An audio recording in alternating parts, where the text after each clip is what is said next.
it's Adrian. I'm coming back with the Easy Fixes series. Today I'm going to be talking about tight and weak hip flexors.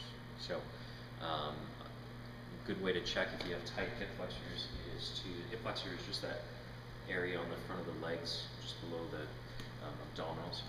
So a good way to check your flexibility in your hip flexors is do what I call a cheerleader hip flexor stretch. So I'm going to put one knee on a pad, the other foot out in front. To do a proper hip flexor stretch, what you want to do is squeeze your butt cheeks like you're going to get kicked. Squeeze them as hard as you possibly can, then begin to travel outward through the belly button. Okay? Now I should be able to feel that in the front of the hip flexors, which I do. I could take this hip and turn it towards this knee to get a little bit more, or change the angle of which muscle that I'm actually stretching. I could go up, it could go away. But the point is that hip flexors, from my experience, I think it's impossible, well, not that it's impossible, but it's rare that I find somebody whose hip flexors are super strong. Super tight, perhaps, but not super strong.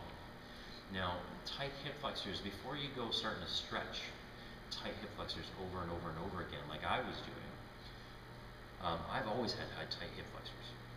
So I figured it was just a flexibility thing, that the more I stretched it, the better it would get, and it just never really worked for me that way. So what I came to realize was that the psoas and the other hip flexing muscles were tight for a reason, and that reason was protection of my pelvis, because I tend to have lordosis. So my hip flexors were protecting me from causing other areas like my lower back to be injured. So maybe there's a reason why your hip flexors are tight to begin with. And before you start messing around with all of that and trying to screw up your body system, it might be a better idea not to stretch them. Now, if you're completely lost at this point, you might want to have a physiotherapist take a look at why you have chronic hip flexor tension. So, for those of you that find that you just have tight or weak hip flexors, and it sometimes gets better with stretching, but there's no rhyme or reason to it, you might want to try these drills. So, first things first, Personally, I'm getting further and further away from hip flexor stretching. I find a lot better of a resetting effect, or a release, if you will, by using a ball in the hip flexor area via self-myofascial release. So I have a whole series on self-myofascial release. If you want to go and take a look at that, go ahead. How to perform this, and I think it's important that we do this first. You can take any kind of ball that's hard or firm, okay? And I'm going to be putting it in the area between the front of my legs and the pubic bone. Okay? So I'm going to be putting it deep in here. Now it's pretty tender of an area, so be careful with what you're doing. First and foremost, I need you to be really wide in the toes. Don't just jump onto the ball. You're going to put this on very softly. Again, this is at the top where maybe the side of your pocket would be. If you take a look at my leg, you see that my toe is pointed out. Now I need to expose that area if I'm going to be able to get in there. If my toes are turned in, okay, I'm going to be squeezing and flexing that area, and I need to make sure that this is a little bit more open. So this is, hip flexor, possibly even the adductor group where it's attached. Now I'm going to roll around in that top area, again, between pubic bone and the outside of my leg. And I'm going to roll around until I find a trigger point. Now a trigger point is just an area that's tender, that may be a little bit too wound up. Okay? And once I find it, I'm going to come down, take some weight off of it, just breathe.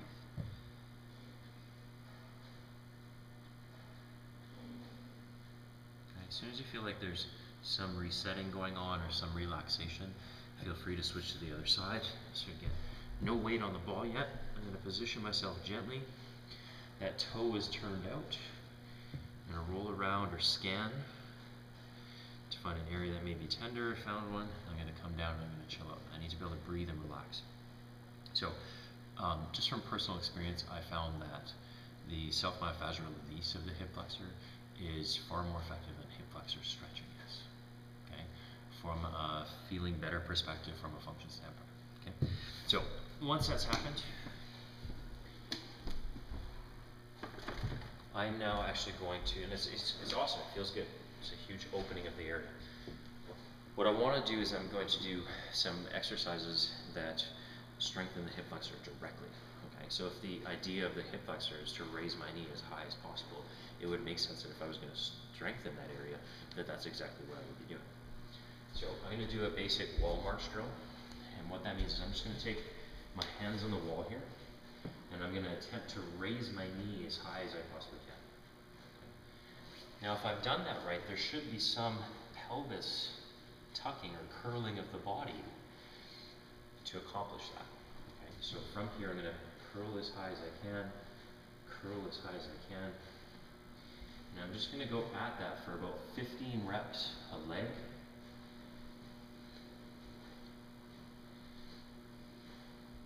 Okay. I don't want to necessarily kick. You can kick, but it's better if you pull that leg up as high as you can, including that tuck. The reason for the hands on the wall is that's going to stop me from artificially meeting my knee or my hip flexing action halfway by folding forward. If I'm up on the wall, it's pretty tough for me to slouch into that position. Okay, so I've done 15 of those, and I can feel my hip flexors getting some mild work. Again, they don't really need a lot of work. You can resist it with ankle weights, or you could put bands on it. But for sake of argument, I'm just going to go with what's easy with that. Now, a huge reason why hip flexors are always tight, okay, and you stretch them all the time and they're just not getting better, is actually, like most things, it's the opposite side of your body, which means your glute. So why would this area being super tight have anything to do with the glutes? Okay, well, this is closing that area, okay, which is overstretching. So any area that closes means the other area has to stretch or elongate, which means that if I'm in a seated posture all day long, okay, and therefore I end up with tight hip flexing muscles, I'm also stretching my glute all day long. So I may drive, I may be sitting at a desk, I may be sitting at the kitchen table, and I may be a side sleeper. So a huge chunk of my day could be spent in this hip flexor shortening position and glute lengthening position, which means that if I'm going to improve that whole situation, I would be wise to start doing some glute flexing of some sort, okay, or hip flexing. So what I'm going to do is I'm going to show you a glute march that also includes a hip flexing drill. Okay, so you're going to take a bench, your couch, whatever, something like that. I want the shoulder blade supported. Okay. Now, before I do anything, I need to feel like I'm stable on whatever it is I'm using. Don't be using a Bosu or a Swiss ball to try to do this in the beginning. It's just keep it low level. I want to first take my glutes. Okay, I want to feel them. Squeeze up as high as I can. Now my glutes should be pretty active. I don't want to arch through my lower back to accomplish that. Okay, if anything, I want my stomach down. So I've got my hips as locked or as high as I can possibly get them. My hips are also even. I don't have one side lower than the other. Now while performing this drill and staying as flat as I can, trying not to put too much arch in my lower back, you can hold the stomach, okay, is a good idea. I'm going to take one leg and slowly raise it. And then set down, switch sides. Okay, so this is just glute marching. Now right away, once I've lifted this other leg, my system wants to collapse to the open side. Therefore, I'm forced to level it out through the midsection core area and my glutes. Okay, bringing that knee up, which gives me that hip flexor work. I'm just really conscious of staying activated in the lower core TVA and making sure that I'm not slipping or falling as I go along. Now, that can somewhat be hard on the neck, and you can support it by sliding a little off the bench. You can hold the neck if you needed to. But for the most part, it's probably a good thing to work the neck in that way anyway. The hip flexors right off the bat, they feel works, the glutes feel work. Now, some people, because of how weak their glutes are, their lower back takes over. So from the posterior chain, which is this whole backside chain of muscles, their glutes aren't doing the work they're supposed to in the first place. Your lower back is.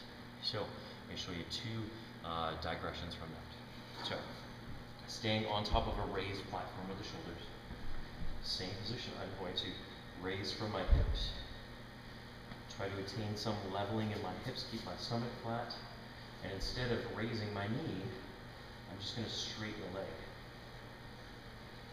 Okay? I'm very conscious. I don't want to Highland dance it. Okay? Trying to keep my hips and everything as flat as possible in the transition. So as I set this foot down and use this one, you see I haven't dropped. I haven't changed at all. Okay? There's some good low load work for the glutes. Now, even if that's too far and you're still feeling glutes, or you're still feeling lower back, sorry, or maybe the neck is still tweaking out, then it's time to take it to the ground and do some basic glute bridging, okay? So, same principles apply, where I'm trying to keep this pelvis as level as possible. I don't want to come up with just my right side, I don't want to come up with just my left, I want to keep it as even as possible.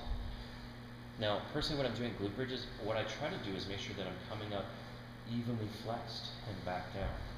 What sometimes happens is I'll have, being right-handed, my right hamstring and glute will be the lazy side, if you want to call it that, and my left will tend to fire first and my right pick up second.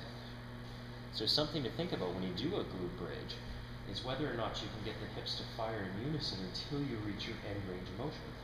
Now again, my end range of motion should be through the lower back. Okay, if anything, again, my stomach should be down. So, up, make sure glutes are flexed, back down, up.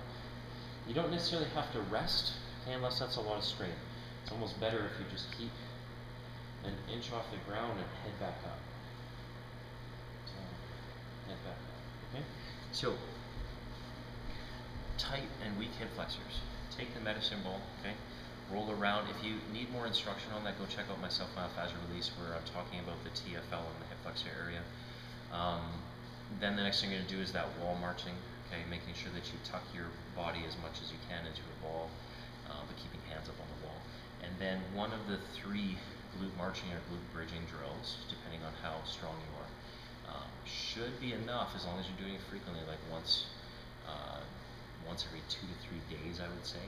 Keep the reps about 15 per leg, okay? Or 20 to 30 on the 2-leg glute bridge if that's what you're working with. So, any other questions, let me know.